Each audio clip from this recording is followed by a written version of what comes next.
Hi friend, good morning. स्वागत है आपका अपने YouTube channel study with Bhaskar में।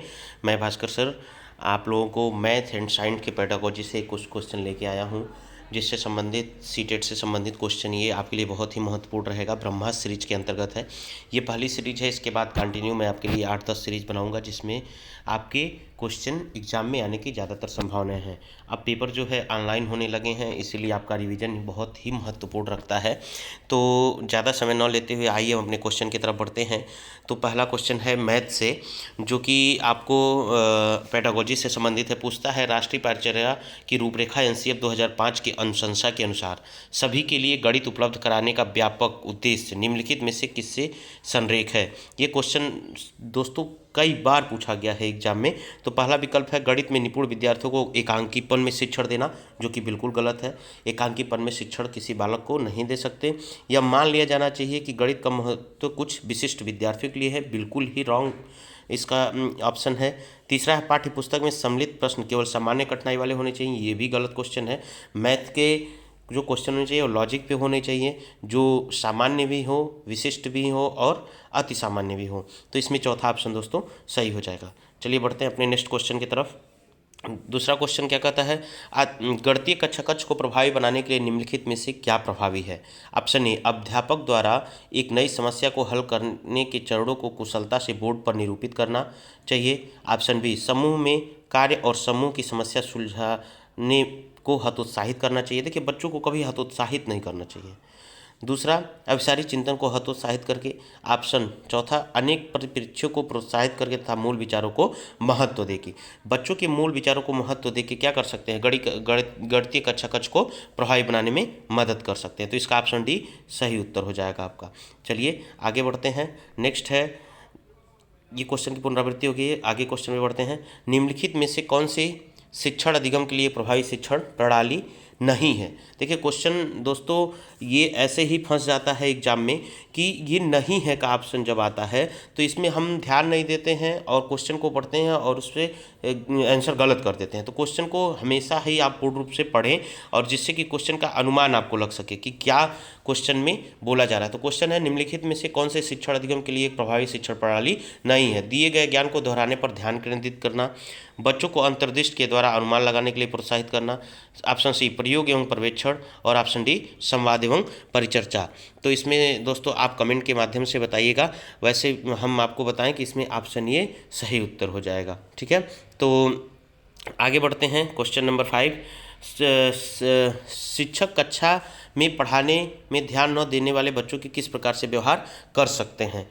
इसमें क्वेश्चन है, शिक्षक कक्षा में पढ़ने में ध्यान न देने वाले बच्चों से किस प्रकार का व्यवहार कर सकते हैं। अगर आपके क्लास में कोई बच्चा पढ़ाई नहीं कर रहा है तो आप उससे कैसा बिहेव करेंगे एज ए शिक्षक। तो ऑप्शन ए, उन्हें विभिन्न प्रकार के होमवर्क के रूप में अत्यधिक वर्कशीट देकर। ये भी गलत है ऑप्शन, क्योंकि होमवर्क देने से उसका पढ़ाई के प्रति कोई रुझान बढ़ेगा नहीं। बच्चों को कक्षा से बाहर जाने के लिए कहकर ये बच्चों के मनोबल को हम गिरा देंगे नीचे, ये भी ऑप्शन सही नहीं होगा। पूरी कक्षा के सामने उन्हें बार बार डांटकर बच्चों को शर्मिंदगी महसूस करा के आप उसकी शिक्षण कक्षा को ध्यान केंद्रित नहीं करा सकते हैं। तो लाजमी है कि ऑप्शन नंबर डी उस पर सही उत्तर होगा, उनसे बात करके तथा उनकी अरुचि का कारण जान के।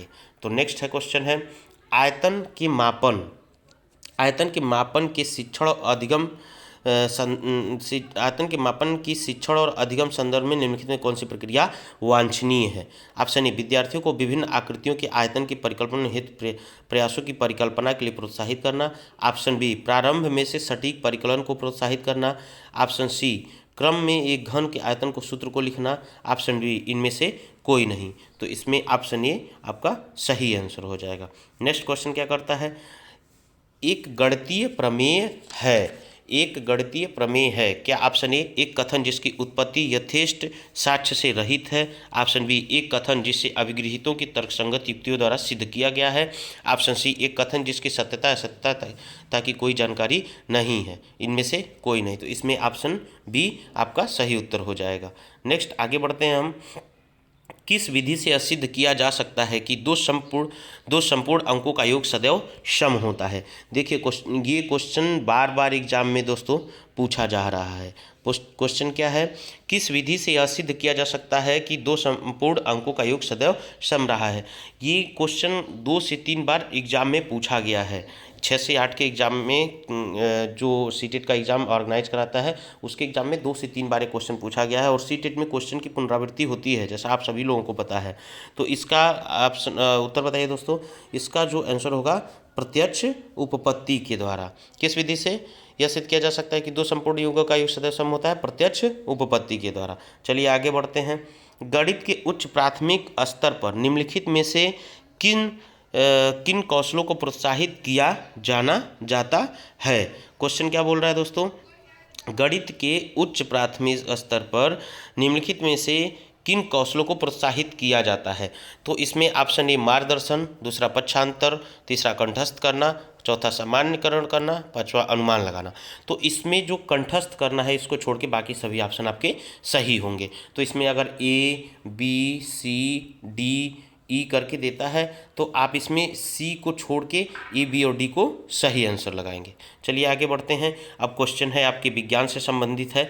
विज्ञान के कुछ क्वेश्चन आपको आए हैं आपके एग्जाम में, उन्हीं की एक बार रिवीजन करेंगे और ये क्वेश्चन आपके अगले एग्जाम में आने की संभावना ज़्यादा बनती है।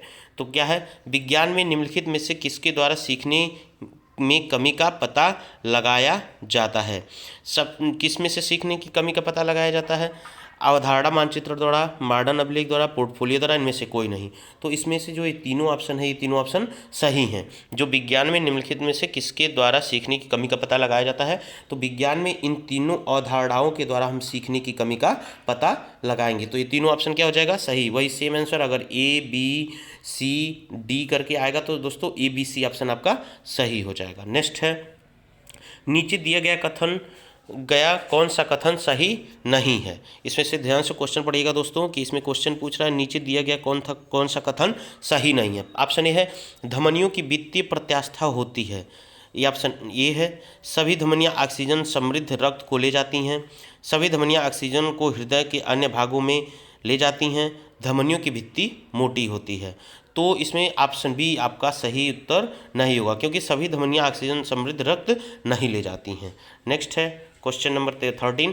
निम्नलिखित में से किस प्रकार की बैक्टीरिया का उपयोग नहीं होता? निम्नलिखित में से किस प्रक्रिया में बैक्टीरिया का उपयोग नहीं होता?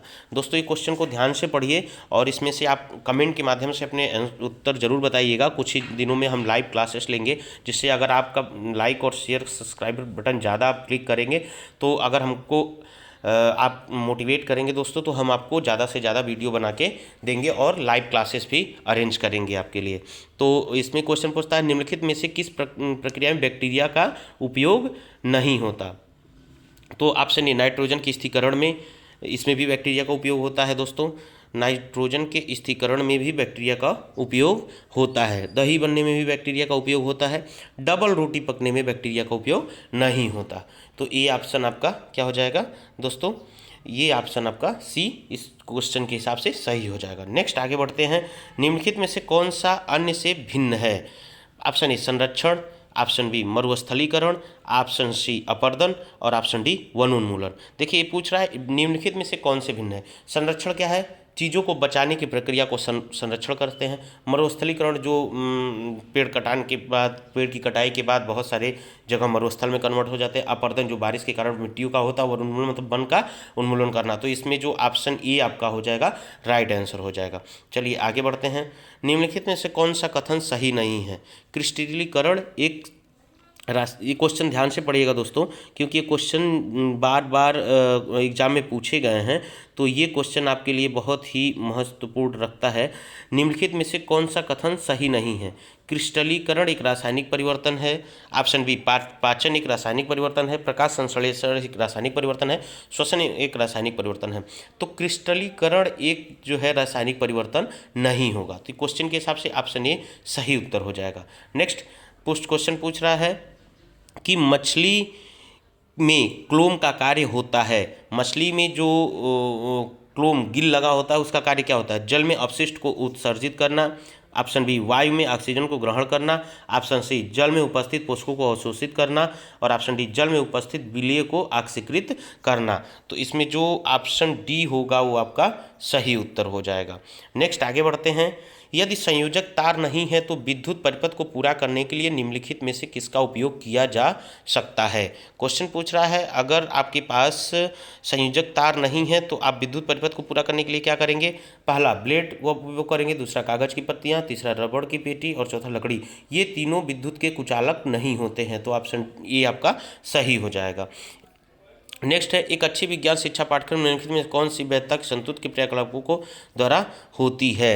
ये क्वेश्चन पूछ रहा है दोस्तों आपका एक अच्छी विज्ञान शिक्षा पाठ्यक्रम निम्नलिखित में से कौन सी वैधता की संतुष्टि क्रियाकलापों का और प्रयोग होता है। पहला प्रतिक्रियात्मक, दूसरा संज्ञानात्मक, तीसरा ऐतिहासिक और चौथा पर्यावरण संबंधी। तो इसमें ऑप्शन ए आपका सही उत्तर हो जाएगा। तो अगर आपको वीडियो अच्छा लगा हो तो लाइक शेयर और सब्सक्राइब जरूर करिएगा दोस्तों, जिससे कि हम लाइव क्लासेस आपके लिए बनाएं और ज़्यादा से ज़्यादा क्वेश्चन ये एग्ज़ाम में आने की संभावना है। तो बाकी दोस्तों हमने सीटेट में अच्छा नंबर गेन किया है इसी रिवीजन के माध्यम से ज़्यादा प्रैक्टिस सेल्फ सॉल्व करके। तो मैं सोच रहा हूँ आप लोगों के पास ऐसे क्वेश्चन पहुँचे विज्ञान और मैथ से संबंधित पेडागोजी कि कम से कम आपके 25 से 30 क्वेश्चन आएंगे। अगर आपका मैथ वीक है तो मैथ के पेडागोजी को सॉल्व करके आप ज़्यादा से ज़्यादा नंबर गेन कर सकते हैं। तो दोस्तों ज़्यादा से ज़्यादा लाइक शेयर और सब्सक्राइब करिए, जिससे कि हम वीडियो को और ज़्यादा आपके पास पहुँचा सकें। तब तक के लिए धन्यवाद।